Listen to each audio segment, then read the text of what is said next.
Hello and welcome to the second video on my channel, Zoe Sophia. This video is entitled Art in the New Way, and it is a commentary on a selection of works of art that I've made personally that I have collected and saved to my computer over the last 12 years, which is an extremely long time. So that time spans from when I was still at university to the time period after that, up until now. So my first video was what I called a video essay, but technically the literary form for that is called the discourse, which is a piece of writing that is written intending to be read aloud. So the first video was scripted, where I needed to make precise statements, and therefore I included the essay on the screen so you could follow along with me. This second video is taking a different form, and it's not scripted at all, though I have a lot of notes that I made, but otherwise what I say is completely improvised. So it should be more spontaneous. So the thumbnail of this video, as you can see here, is a still from a French short film called La Jetée by Chris Marker, which was released in 1962, and it is my favorite film of all time. I will talk about it more later on in the video, where I include another still from that movie. So I'm just using this as a placeholder and as an introduction to the video. So the kind of images that are included in this video are mainly photographs and paintings. And most of them are from recently, from the last decade or so. And this is not historical art that I'm talking about, like paintings from hundreds of years ago. These are mostly images that you would probably never have seen before, and they're very interesting. So the basis of the selection that I made is that these images all have some kind of special quality, and that quality is either a quality of beauty or truth, or both of those together. So the images are extremely beautiful, and they contain some kind of profound truth that we can understand in the context of the New Way. And many of these images I sent to my teacher, Thea, and she liked many of them. And there are also some other ones that I found more recently. So, as I mentioned in my first video, the first iteration of Zoe Sophia was a secret blog on Tumblr, and many of these images are from that blog. So it was a private blog, and so about half of the images in this video by my count are from that blog. And this is really the best of the best. These are like my favorite images that I found online in the last few years, and I hope that you enjoy them. You can always comment in the comment section which images you liked, timestamp them, and add your own analysis to my own. So the images in this video are mostly about the feminine divine, or woman, and at the end of the video I made a montage of all the images together, and I'll talk more about the video as a whole, but otherwise I'm going to go through them one by one, the pictures. There's 28 of them, and whenever I look to the side I'm looking at my notes, so let us begin. So the first image here is called Come Away With Me #1. It's the first in a series of, I think, 5 images by the photographer Andrea Huebner. So the model's name is Rose, and this photo was uploaded on the 3rd of February 2009 on DeviantArt, the platform, and it was taken in Normandy, France. So I think that this was the best photograph in that series by far. It's something extraordinary, and it captures this spontaneous moment of life in the model's glance at the viewer. You can see her hair is blowing the wind, partially covering her face, and the reeds behind her also swaying, and there is this rare moment that is difficult to capture in photography, a spontaneous moment that you can't plan out. And you can see the luster in her cheeks and the vitality in her eyes, this kind of light or this fire in her eyes looking out at the viewer. So the title of the photograph is called Come Away With Me, and the meaning of this photo is basically a woman asking this, or the photographer titling the photograph that way. But it means that this woman is asking that, but the Divine Mother, whose form is the same as a woman, is asking the viewer whether they want to come away with her on this kind of adventure. And personally, I accepted that invitation, you know, when I saw this 11 years ago now. And well, I did go along with her, and this is where I am at right now. And it's a real adventure. And so this is basically one of the best photographs in the whole video. And when we understand it in the negative sense, basically a lot of modern photography is studio-based, where they fix the lighting and using artificial lighting with the model inside a studio instead of with natural light outside like this. And what that does is drains away the life from the model and just sucks away all the life force from it, so that these photos, different to this one, that are done in a modern style, have no way of capturing this kind of a spontaneous moment. You can only do or make actions that will diminish your chance of taking this kind of a photograph.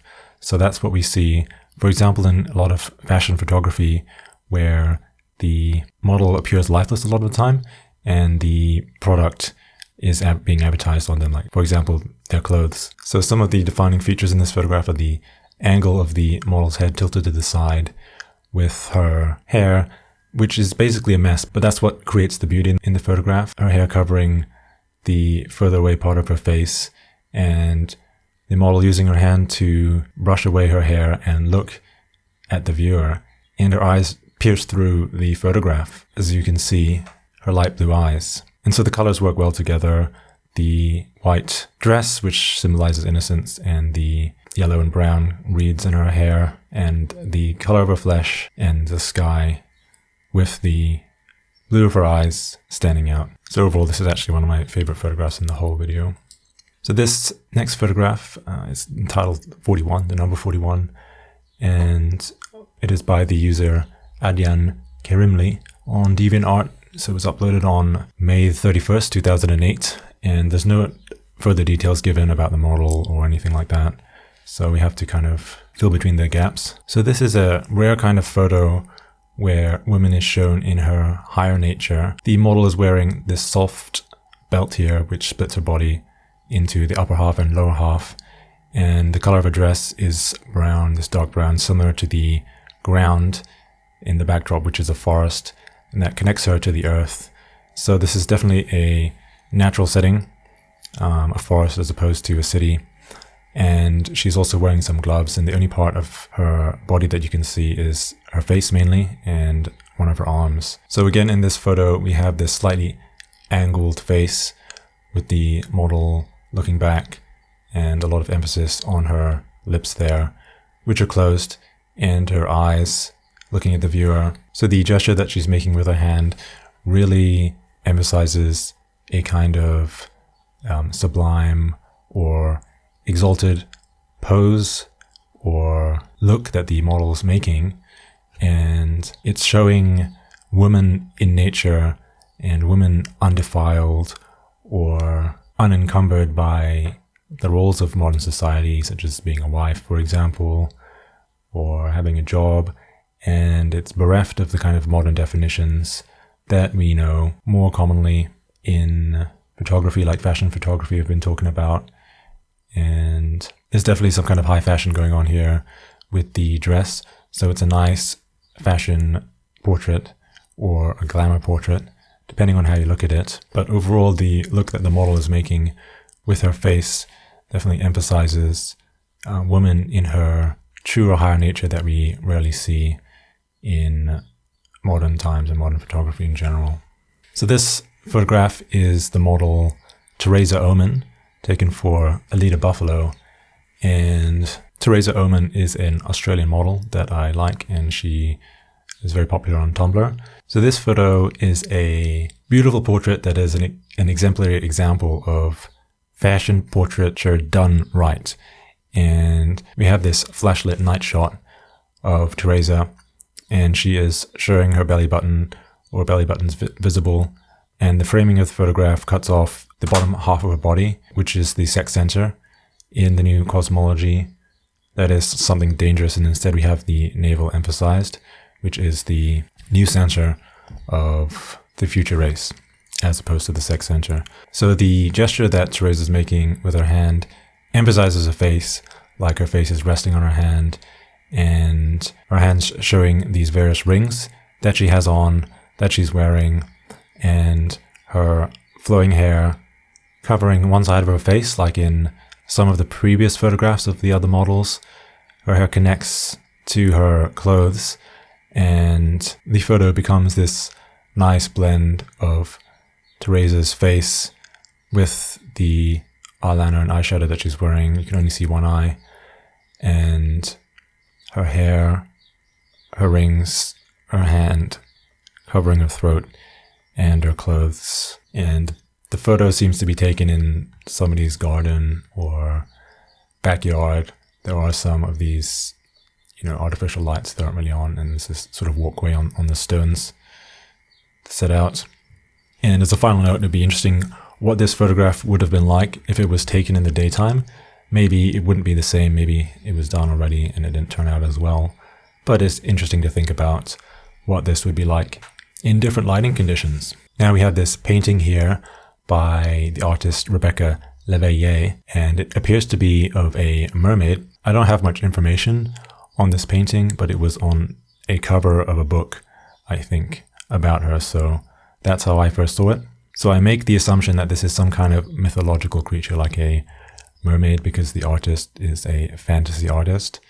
And what this painting reminds me of is the Mona Lisa by Leonardo da Vinci, because of the way that the mermaid's eyes pop out at the viewer in such a lifelike and striking way. Now, in the Mother's Talk, she mentions how the Mona Lisa was one of her 4 incarnations at the time in the Renaissance, and she was incarnate in 4 different bodies at the same time. And so in this painting, the inclusion of the model's hand creates this sort of circular and flowing shape with the mermaid's hair going in these spirals and connecting to her hand. And again, we've got the angled face with her eyes looking out, creating this kind of 3-dimensional popping effect. And even though this painting doesn't try to be ultra realist or hyper realist, it's extremely lifelike, and there is a kind of wholeness to it because of the mythological nature of the painting and how that doubles as being representative of the feminine divine, the divine mother that is taking on this form of a mermaid. And there's some kind of foliage in the background and this green or blue turquoise color. So the other element that's involved in this painting is water, because that's what mermaids are associated with. So we have this flowing effect of the mermaid's hair, and she's emerging out of water presumably, and making this strange gesture with her hands showing all of her fingers and her thumb, so that's the number 5 there, being emphasized. And she's making this slight smile, and it's very mysterious like the Mona Lisa is. So what does it mean? I think it's an extremely profound painting, that the secret truth of women or the Divine Mother is captured in this painting, where she's changing over time, evolving and growing and taking these different forms and becoming something. She's the universe and is moving towards something that we don't yet know, but which we can still choose to be a part of. So this is a photograph by Marta Bevacqua, and there's no details given. And so once again, we see this sort of angled pose of the model's face, where her 2 eyes are emphasizing her forehead, and that's the brow chakra in between the eyebrows, which is the center of will and vision. So we have the blue eyes of the model piercing out in the color of the photograph, and we have her wild, unkept hair and the petals on her face, indicating something pathless and untamed that is representative of a kind of feeling or a state of being different to the conventions of modern society, and it's something not bound by that. And her lips are slightly open there. So this photograph connects to the next one, which is this one here by Feaver. So this photograph is probably the best example of a wide-angle landscape portrait. So what I mean by that is something that's set further out from the model and is capturing the surroundings more so than just the model's body or face. And there are these hundreds of flowers surrounding the model, and she's lying in this field making this certain gesture with her arms and her face. So in yoga, there is something called the chakras, which are like the energy centers of the human being. And there are 7 of them, with the 6 being located inside the body and the 7th above the head. So this painting is kind of a symbolical reference of the liberation from the mental consciousness, which is our mind, to the spiritual consciousness, which is above our head, where the so-called 1,000-petal lotus, which is that crown chakra, is located above the head, where we see these, hundreds of flowers, 1,000 flowers, representative of those, spiritual thoughts or feelings. And you could consider them to be like super thoughts or intuitions. So through the process of yoga, we can experience the spiritual consciousness, which is something that exceeds the mental consciousness that we experience and that is common to us. And it's a superior feeling for sure. So that's kind of the meaning of this photograph for me. I'll talk about some of Sri Aurobindo's letters where he writes about the chakras in yoga. This is the first part of Sri Aurobindo's letters on yoga, and the sections about the chakras, where he mentions the 1,000-petal lotus on top of the head, and in the middle of the forehead, the adyan chakra, will, vision of dynamic thought, and also throat center, externalizing mind. And the center between the eyebrows, adyan chakra, governs the dynamic mind, will, vision, mental formation. The 1,000-petal lotus, sahasradal, above commands the higher thinking mind, houses the still higher illumined mind, and at its highest opens to the intuition, through which or else by an overflooding directness the overmind can have with the rest communication or an immediate contact. We've got some more mention here. The 1,000-petal lotus is above the head. It is the 7th and highest center. Usually those who take the centers in the body only count 6 centers, the sahasrara being excluded. Just talking about how the 7th chakra is outside of the body basically. And so we'll go back to continuing with looking at the photographs. This is a photograph of monarch butterflies by Pablo Leautaud, and it was taken in Mexico and uploaded in February 2010. So the butterfly is a symbol of the metamorphosis of the human being from man into the Gnostic being, or the next being after man that we don't know yet, that we haven't seen. But when we sort of look at the disturbance in human life, the kind of pain and suffering, the ugliness, and question why that exists, well, there's a reason for it.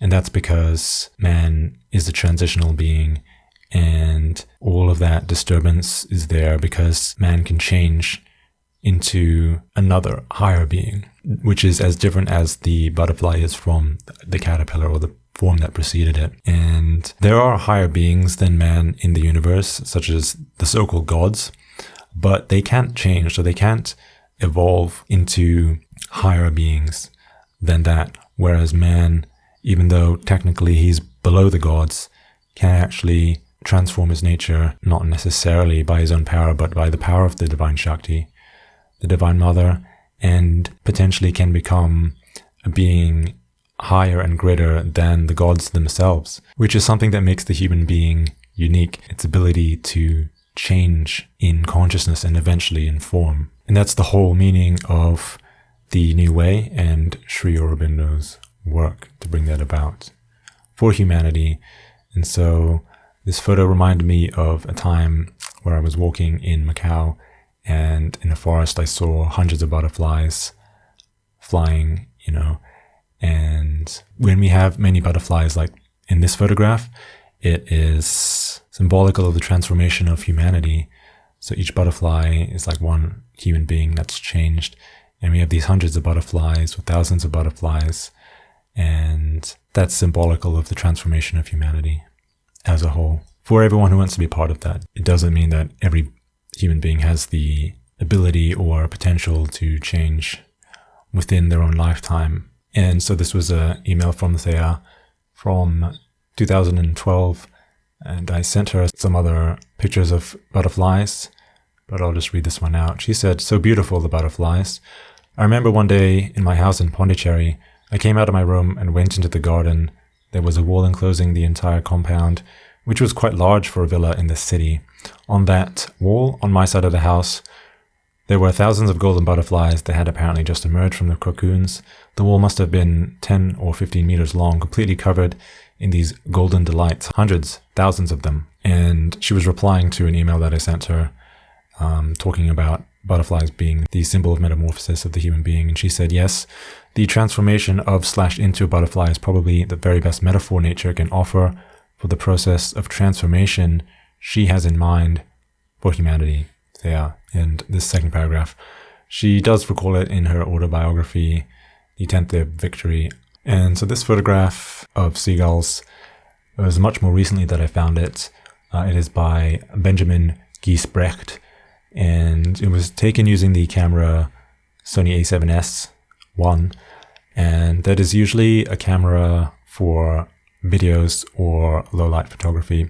It's quite low resolution, but nevertheless, it is extremely light sensitive, which is the strong point of the camera. And so the photo was taken in Stockholm, Sweden, and the color of the model's brown jacket stands out and provides a contrast to the mostly white of the rest of the photograph. And in this apparent mundane moment where the model is feeding the seagulls, we have something extraordinary captured, something way out of the ordinary than the mundane activity she's engaged in, because the photo captures these 11 seagulls that I counted in flight, and you can see the motion of their wings at different angles, showing great beauty.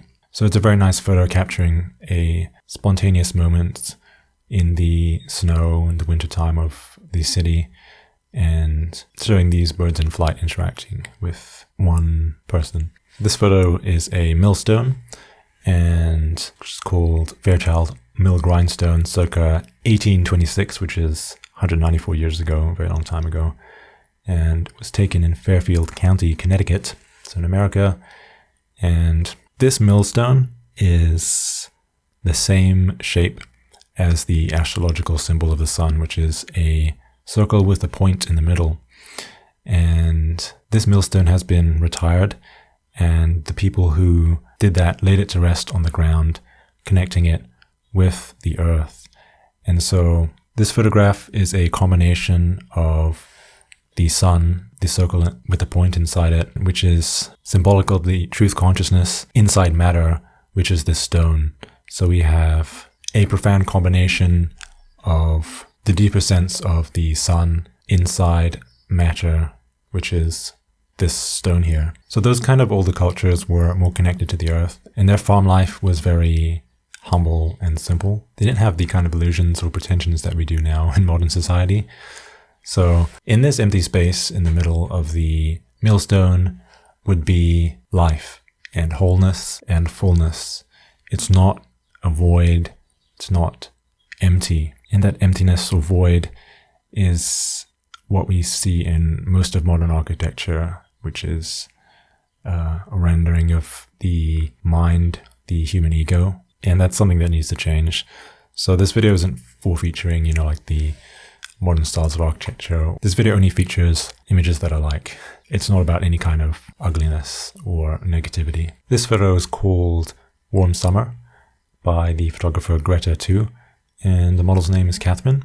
So it was uploaded on August 4th, 2011, and it is defined by the flare of the sun just above the model's head, which shines through, and the sun is the number 9, and in numerology, the woman is the number 6, and the earth is the number 3.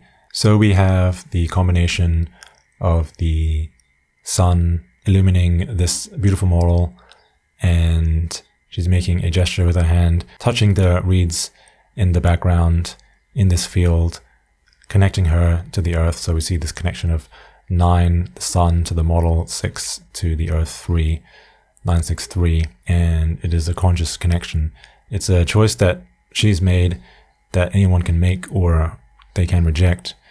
And this photo captures the sense of belonging to the Earth, to the world, that this model is living because of the way that the sun is shining above her and the way that she's reaching out with her hand. This photo is the photographer Greta on the left and the model Kathrine in the last photo in some kind of a party, I think. And it's showing the relationship between photographer and model very well. And it captures this spontaneous moments of life and happiness that they're both sharing. And I should say that Greta was a photographer when she was quite young, but she seemed to stop doing photography in favor of pursuing a career in science and technology. So for the most part, she seems to have stopped doing photography, which is a shame because she was extremely talented at it and was quite well known years ago when I used to look more at certain platforms like DeviantArt, which is where I think I first found her. So this photo is of a wild white horse, and you can see how long its hair is. It's uncut, and there are a lot of sort of bruises or cuts on its body, its legs, you can see there. It's not in the best state, but that's what makes this photograph unique. The fact that this horse is wild and untamed. It's just wandering about in nature, and the fact that the horse is white has these other mythological meanings, symbolical meanings. So first of all, the horse in general is a symbol of Supermind, the animal of Supermind, and the horse also governs the astrological sign Sagittarius, the 9th sign, and the white horse is the vehicle of the 10th avatar of Vishnu, or Sri Aurobindo reborn, Kalki, as he's known. And there is also mention of a white horse in Revelation, and I will read out a quote of that, translated by Richmond Lattimore. It says, "And I saw when the Lamb opened one of the 7 seals, and I heard one of the 4 animals saying in a voice as of thunder, 'Come.' And I looked, and behold, a white horse, and the rider upon it holding a bow, and he was given a crown, and he came forth a conqueror, and to conquer."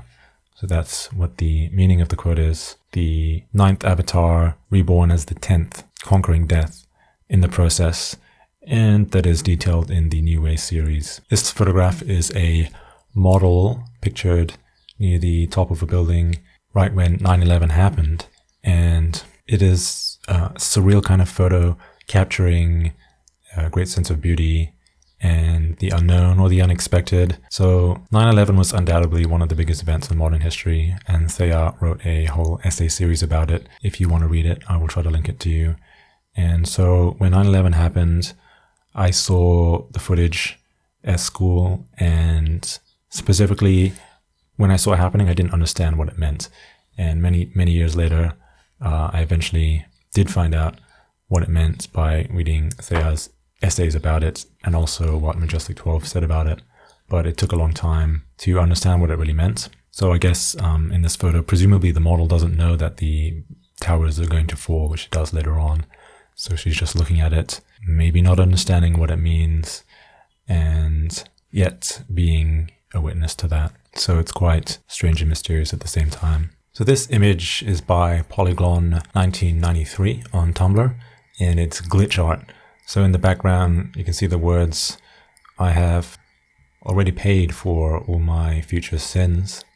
Interesting phrase. And I'm currently using it for the avatar for my channel, Zoe Sophia. Definitely didn't make it myself, but kind of the reason that I'm using it is because Zoe Sophia has always been something connected to the internet, a digital form or medium.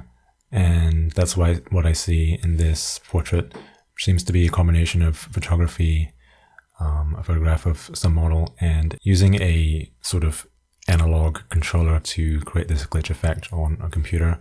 It's my understanding, like kind of toggling it. The artist has managed to manipulate this image into glitch art, which is a form of art that I'm quite fond of. And so Zoe Sophia as a being is definitely feminine, and the goddess Sophia, the number 6, is a woman. And then Zoe, the soul, Kore, or the maiden, is the number 3. And so Zoe Sophia is essentially the unity of the 3 and the 6, with the individual and cosmic principles that draw down the transcendent divine from outside of the universe into matter and transmute that into the one, the immanent divine. I talked about that in my first video. That's some details about the channel.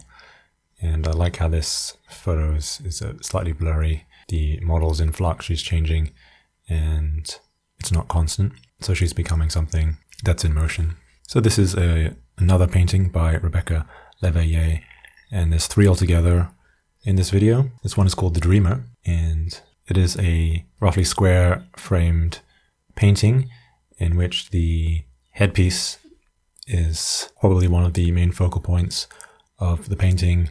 We have the model's eyes, which are closed, and basically the emphasis goes upon her forehead because her eyes are closed, and particularly to the circle here at the top center of the headpiece, and then the ribbons that flow around her and are quite tightly strung to her neck there, almost seeming to choke her or suffocate her to some extent, even though presumably it's just a soft material. But the framing of the painting is slightly cut off at the top of the headpiece, and I wonder what it would have been like if there was more space at the top. Maybe we could see the full detail of the headpiece. So overall, I would say the upper portion of the painting is very detailed and beautiful, but almost cramped, and the bottom half is mostly open space with these flowing ribbons from the headpiece and the nude figure of the model with her breasts. And so it's just a very colorful painting with the white and blue of the headpiece contrasting with the red ribbons and the white and reddish flesh of the model and the yellow and green background. This next painting by the same artist is called Eve, and it is a traditional style painting. That is to say, following in the tradition of art history from several hundred years ago, and in that same kind of style, not in any kind of modernist style or postmodernist style at all. And it is a painting of Eve holding this pomegranate here beneath these tree branches and leaves. So I sent this painting to Thea years ago, and she said in an email reply to me, loved Eve with great emphasis. So she really liked that painting. And she studied art and practiced art at university for years. And so this email is from the year 2012, so it's a long time ago. So the model is posed sitting with her legs to one side, emphasizing her sex, and sort of partially behind or beneath this tree, which is very low to the ground. And in particular, her pupils are extremely dilated. You can see they're quite wide open, so much more than normal, and much more so than the lighting conditions in the painting would suggest. And so there's this connection with the red pomegranate color to her slightly red cheeks and lips. But definitely the model's eyes, the way that her pupils are so wide open and dilated, are one of the main features of the painting. So her hair connects to the leaves of this tree of apparent temptation. And in the New Way books, Thea does mention Eve on one occasion, that she's talking about the Mother's Temple and what happens when the human being or initiate takes the sort of Divine Mother as something separate from the rest of creation and the other principles of existence, 9630-1. In numerology, women or Eve being the number 6. And in a chapter talking about the Mother's Temple, this is quoting from the New Way, page 200, she said, "Woman becomes a sorceress whose spells has the power to concretize a fantasy, and so we call the feminine principal illusion, or Maya, or the temptress Eve, she to whom the Christian doctrine attributes the downfall of mankind and the fall of the race into a state of sin. But that's based on an incomplete cosmology, which is why women is regarded in this negative light by religion. It's because it's incomplete. But there's a deeper truth to woman, to the Divine Mother, and that's what most of this video is about. And so, according to some critic that I was reading online and some scholars, they say that there wouldn't have been any apples in the Garden of Eden, and that pomegranate would be a more realistic fruit. And so it also connects to the Greek mythology of Persephone and the pomegranate seeds. And so we've got this sculpture called Danaid by Auguste Rodin, and it is from 1890, which is a long time ago, 130 years. And it is this beautiful sculpture of a woman's back. This woman in the nude emerging from matter and her hair flowing into the rock or stone. And so the whole meaning of this sculpture is that woman is matter. The Divine Mother is matter, is the same thing. And concealed within matter, unbeknownst to perhaps many of us, exists the cosmic divine principle, the feminine divine, or the goddess. And this sculptor, Rodin, who I really like, is bringing that out, showing the beauty of this woman's back and the amount of detail in that. So there's also other angles to this sculpture from different photographs that you can find online. This is just one of them. The photograph lighting was very nice, but it was originally part of a larger work called The Gates of Hell. But because woman isn't hell, or isn't part of hell, the sculptor seems to have separated this particular sculpture from that work, and it became an offshoot, in like an own separate work. Strangely enough, the name of the sculpture, Danaid, also has a meaning of being a monarch butterfly, apparently, which connects back to the earlier photograph of the monarch butterflies. So there's just this change or metamorphosis. And this drawing is called Primavera by the artist Fernanda Suarez. And so the next three images are her drawings or sketches. This is the first one. It was published on the 22nd of April 2014. And I really like her sketches. This particular one is showing a woman apparently dreaming. She has her hands near her heart or heart center, and the artist, using the side of her pencil, managed to create this very nice dark effect with this sort of dream that she's engaged in, just using the side of the pencil there. And you can't even see the model's eyes. So it's curious to think what the dream is about, but woman is the same thing as nature, that is nature with a capital N.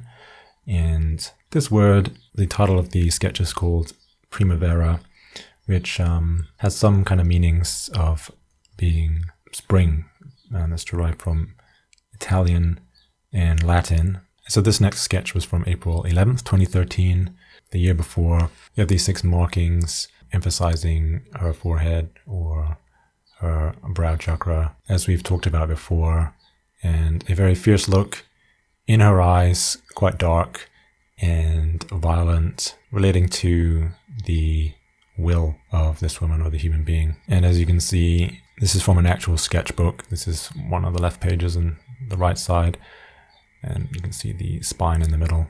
Rather than being a digital artwork, it's a traditional style drawing. And the last one I'm going to feature here by Fernanda again.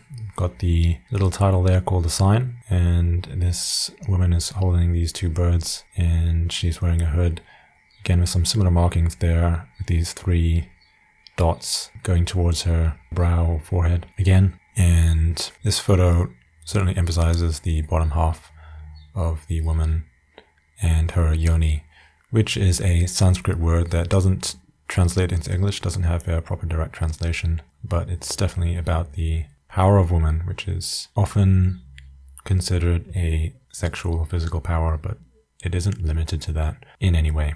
And so come back to the film La Jetée, and this is the same film that I mentioned at the beginning of the video, the thumbnail for this video, which I'll talk a little bit about more now. So I first found this film when I was at university, and I was watching through some old French films, from the 50s, 60s, and 70s. And there was one particular cassette tape with 2 films on it, 2 short films. The first one wasn't anything special, but then the second one that I saw was this film, La Jetée, and it completely blew me away because I wasn't expecting it. It was like watching my life change before my eyes when I saw this film. It was so perfect that I actually stopped watching films after seeing this because, I'd never seen anything like it, before or after. And it's pretty much the perfect film. And so it was filmed in black and white, and it actually uses stills rather than video motion, except in one very short scene of a few seconds of this woman sleeping. but the rest of the photo is actually kind of like a photograph film, if that makes sense. It's more akin to a photo essay because of the narration, or a photo montage, than what we traditionally know as a film. And yet, even in spite of that, I found it to be superior to all the other films that I've seen by, multiple orders of magnitude, and that I felt it was a kind of a film from 200 years in the future. Specifically, for some reason, I think that's how I feel. I feel like it's from 200 years in the future. It's basically about time travel, and this man here on the left, who's the main protagonist of the movie, gets held captive and goes back in time and meets this woman. And it's a short film about 28 minutes long. I highly recommend watching it. Sci-fi film about time travel, and I will try to find some links to link it to you in the video description if you want to watch it yourself. Definitely could talk about it in more detail, but just a subsection of this video, so I won't spend too long on it, but it definitely means a lot to me, so move on to the next one. This painting I found far more recently. It was this year by the artist Maria Kuzmicheva, and I saw it on ArtStation, and it is pixel art, which is this kind of large pixel style of painting, digital, and it has the subtitle at the bottom saying "Death is inevitable." And so when I saw this painting for the first time, I thought this was a swan, a black swan, although in the side section of the painting it says it's a goose. But when I saw it as a swan, and it was like an omen. That's how I interpreted it, that this woman, or the goddess, is showing us that this black swan event is about to take place. So something unexpected which changes the course of history. And somehow, in spite of this being a pixel art painting, which basically means something less detailed than a non-pixel art painting, it's incredibly lifelike with the glance and the look in this woman's eyes. I found it more lifelike than most other paintings or drawings that I've seen. And actually, if you look closely, there are these two red pixels in her eyes, and the color red means war. And I originally thought that this was a painting of the goddess, that is the number 6, but then over time I kind of came to realize that it's really the Kore, or the maiden, the 6. And you might ask why you should be able to tell the difference, but it's actually not always that easy. But in this case, like if you sort of held a gun to my head and asked me, I think it's, goddess or the Kore, I would definitely say the latter. Say this is the Kore, the individual principle, which is supposed to be a youth or a younger woman, whereas the Divine Mother, the feminine divine, is a woman in adulthood. So this painting is from some kind of series about an imaginary video game, which has quite a dark or morbid theme to it. And significant in the painting is the model's long hair, which looks like it's never been cut, and she's nude, showing this goose or swan to the viewer in what I feel is an omen of some form. At least that's how I interpret it. So this photo and the next one are a starling murmuration, and this is a bird which gathers together with other birds of the same type and makes these shapes, some of which exist in nature and others which we've never seen before, and they make these kind of flowing waves. If you've ever seen videos about it, there is probably nothing like it. I mean, in this particular photo, you can see it looks like there's many hundreds, possibly thousands of these starlings in the sky. The photo is by a photographer called Pablo Patrizia, and personally, this looks like some kind of mythological creature that's forming here with the kind of legs and body and head. Not that that is necessarily what it is, but the kind of interconnected consciousness of these birds in flight forming these shapes. How is that even possible? To me, it's indicative of supermind. And I would recommend watching, videos of starling murmurations as well. I used to send photos like this to Thea, and in this case, she responded. You can see this old email mentioning these same photos, and I also sent some other music to her. She replied, "Carl, clearly we have such similar tastes. The music is so moving, so much in the heart of things. will read the poems when I have time. Everything you have sent is so much appreciated. Some of the things I will be putting out there for my group. Love, Thea. That's from 2012. So I used to send her a lot of artwork, just the best stuff, not a huge bulk of things. But as I said, some of the images in this video and some other things like music and writing, I would send to her, and she appreciated, as she said, some of the things that I sent. And so that's partially what this video is about, is like what I sent to Thea, but also more than that, like newer things and some other things that I hadn't sent her or only found after she passed. And I started making a playlist on this channel just to host music that is hard to fit into videos. Like some of the music here, I'll try to include there. Not that easy to talk about in the video because then I need to engineer the sound. But this is another photo in the same series, and it's taken in Rome, Italy, where Thea lived in the past, and she mentions that city in her autobiography, The 10th Day of Victory. So in this photo, it looks like there's two shapes. One shape here kind of bursting out into this open space of these birds. So it's more close up where you can see the details of the birds and you can see the wings, whereas the previous photo was from much further away where you couldn't really necessarily tell if they were birds or not. But it reminds me of a time years ago where I live in Christchurch, New Zealand, where I saw many dozens, possibly hundreds of birds in the city flying above me.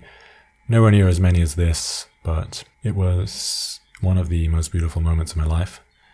And that had other meanings to do with certain things that I'd written in the past and that came true because I'd written about some birds flying previous to that experience, and then it happened later on. And some photos from more recently featuring some Sigma lens, the 16mm f1.4 contemporary lens, which is a lens for a crop sensor, and it shows these dead leaves resting on a lake, and the blur or bokeh affected the lens in the background there. A very nice photo.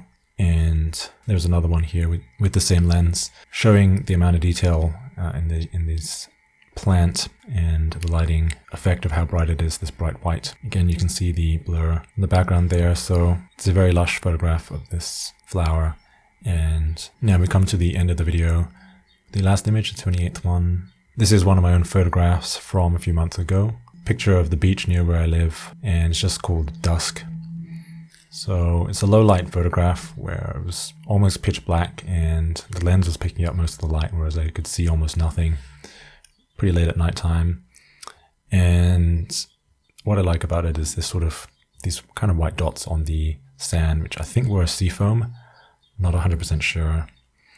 But this photo uses the Sigma lenses as well, like the previous ones, although the 20mm f1.4 in the art series. And so I do some photography myself, although not as much as I'd like, just because videos are kind of higher in priority and photography is lower down, just because I have to go out and do it, whereas videos I kind of stay home and don't need anything else to make them. But the craftsmanship level of these Sigma lenses is something completely unique. They're a Japanese company and they're so well made that they really influenced me and inspired me to do more photography. I have two other lenses, the 50mm and 105mm in the same series. They are prime lenses, and if you're interested in photography, I would mainly look at lenses more so than the camera body, because you can choose multiple brands. Like I went with Sony, but Canon's also good.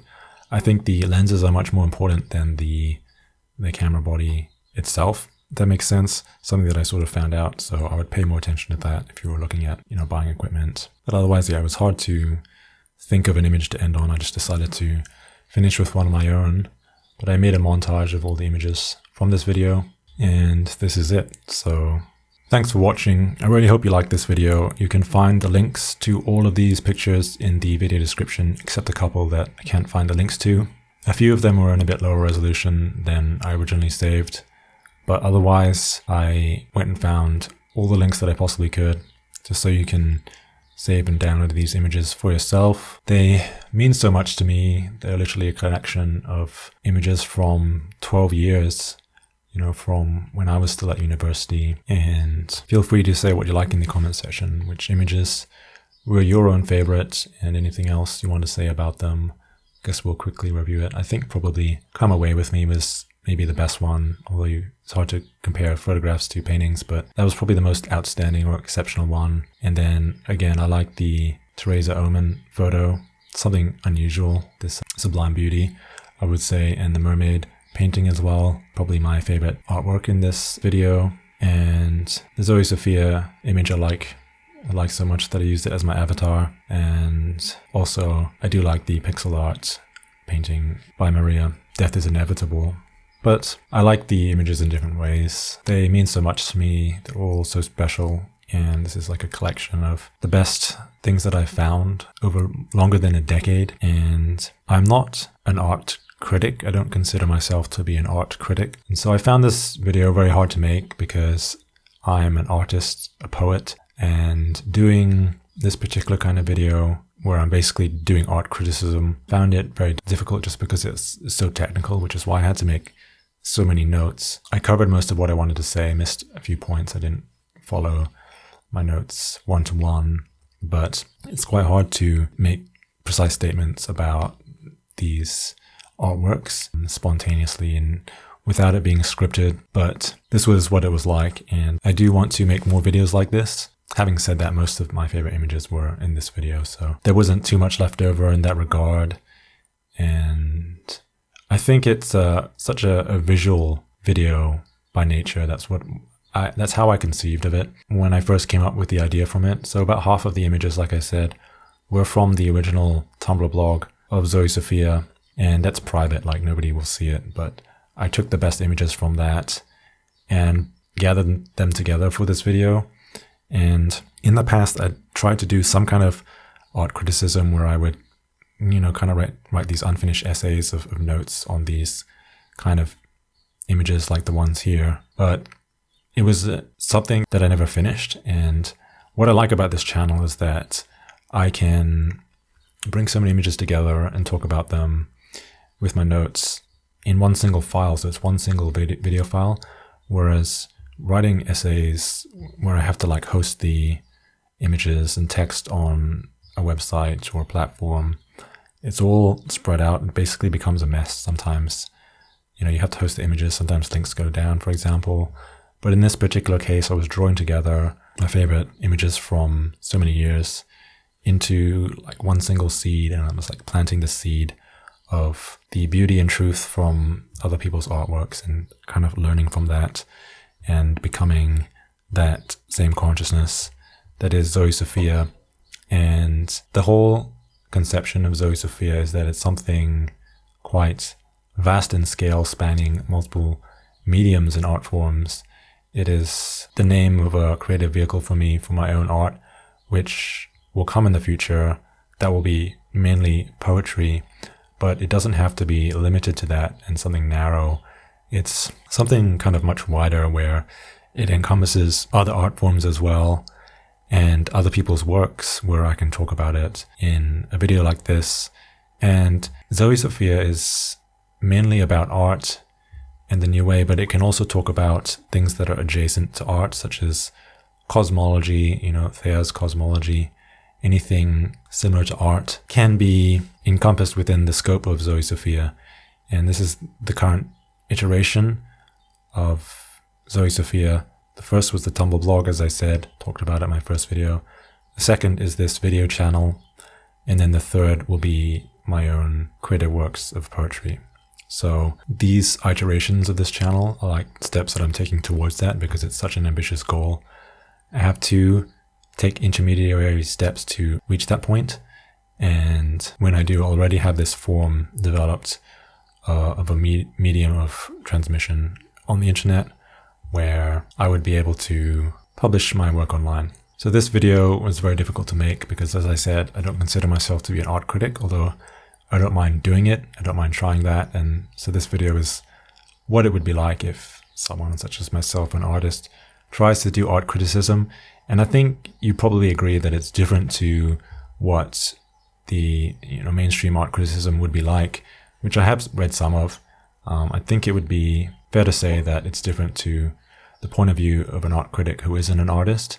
I was talking about these images from the point of view of an artist myself, and from the point of view of the New Way and its cosmology, whereas most of those art critics, historians, they talk about art from the point of view of art history, and they don't know the future, like the future movement, what's going to happen after postmodernism. But that should be something that comes from the New Way. And most of the art criticism that I've seen, it's from a kind of academic or mental point of view. They don't believe in cosmology. They don't believe in what I've talked about, the spiritual quarter that Thea refers to. So the number 1 would be physical, number 2 is vital, and 3 mental, 4 spiritual. The point of view of those historians and critics stops at the third point, the mental. They don't go into this whole other quarter that I've talked about in this video of the spiritual, the supramental side. And it's something that exists. It's hidden in art and mythology, and anyone could find it if they really looked and tried hard enough, right? But similar to the first video where I was drawing these different things together to create a starting point for this channel, in this video I collected all these images from over the years that I have saved to my computer, and I want to learn from this beauty, this truth, and I wanted to share it with other people so that they could appreciate, my own taste in art and, the work of these many different artists in different mediums: photography, painting, drawing, film. I think in other videos I would like to talk about other art forms more, such as poetry, literature, which is my field of so-called expertise. I would be able to talk in far more detail about poetry than I did in this video. Having said that, it would just be a bunch of words on the screen, maybe not as nice to look at as this video, but maybe do some videos about music as well. I have a few different ideas for the next few videos, but I'm not completely sure what the third video is going to be about yet. This video took so long, it was so hard that I had to stop thinking about anything else for this channel and had to stop doing everything else in my life just to be able to finish it. It took really long to make, but it was fun. It was a unique experience, and it is a good way to end the year. I did aim to finish this video before the end of the year and get it online. So thanks for watching this second video by Zoe Sophia.